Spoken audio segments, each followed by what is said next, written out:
Today I'm going to talk to you a little about the mistakes which retail investors make, and when I say retail investors, I put myself right on top there.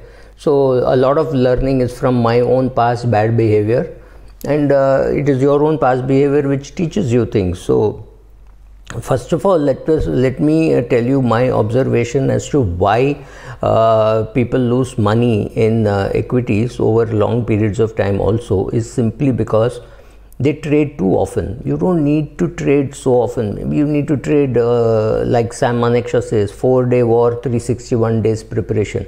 You need to trade maybe once a year, but people will be doing it day in and day out, and that's a day trading, right? As an investor, how often do you need to trade? Not much. You don't need to add too much to your portfolio. If you found a good share, just hold on for a long period of time. So by selling more often, you're incurring brokerage, you're incurring taxes. You are also, there's a tendency to sell the winners.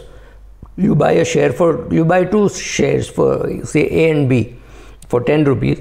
A goes to 20, B goes to 9. You hold on to B for 5 years or 6 years before it goes to 10, and then you say, I sold off, I didn't lose anything.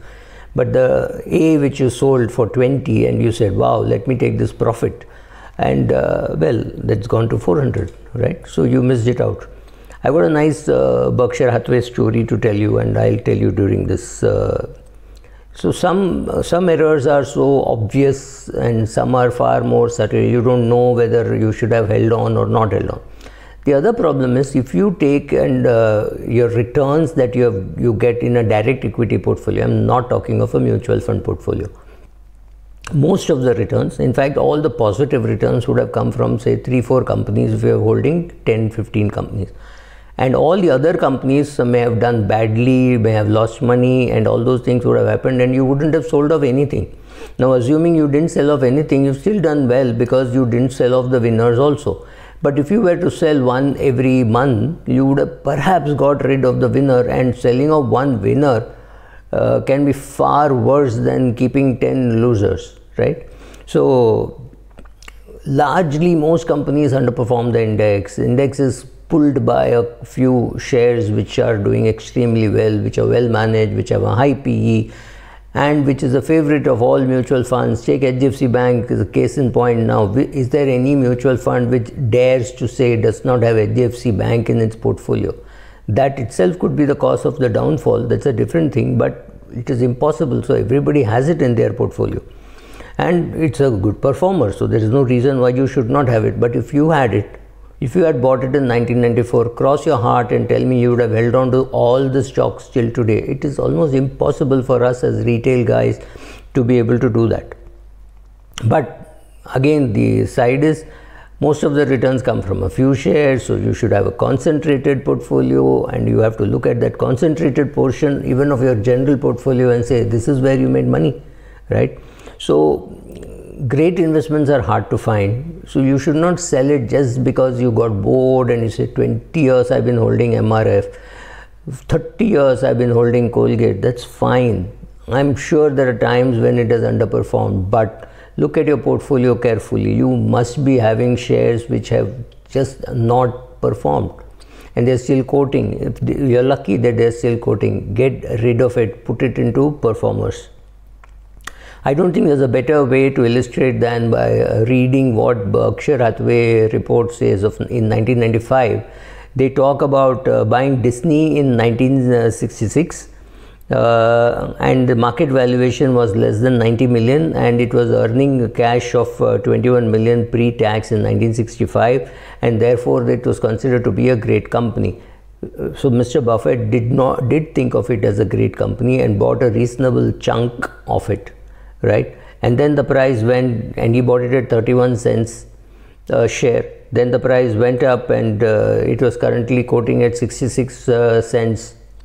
$66.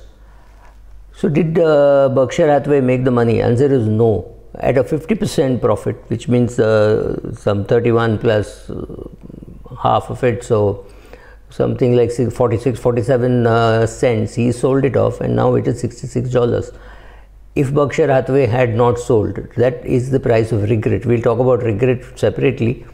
So largely in India also I have noticed this. If you have built a good portfolio of good shares, maybe it's Asian Paints, maybe it is Berger Paints, maybe it is HDFC Limited, whatever be it, unless there is absolute necessity, you don't have to sell these shares.